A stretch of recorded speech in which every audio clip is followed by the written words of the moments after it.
बनत रहनी है टीनहिया रंगदार बनत रहनी है टीनहिया रंगदार लेकिन अब फटत हवे सब हीरोबाजी भूलाइल बानी जहिया से लोहा फैक्ट्री में कलम चलावे के तो चलावत नहीं कांटा मानत नहीं कितनो बाबूजी दही पर गिरावत रहन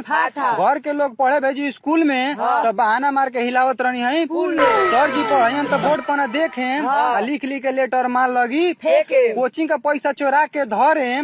माल के मोबाइल में रिचार्ज बाप माई के पैसा करत नहीं है ये बात के मालूम है कि अपने गाड़ी में करतानी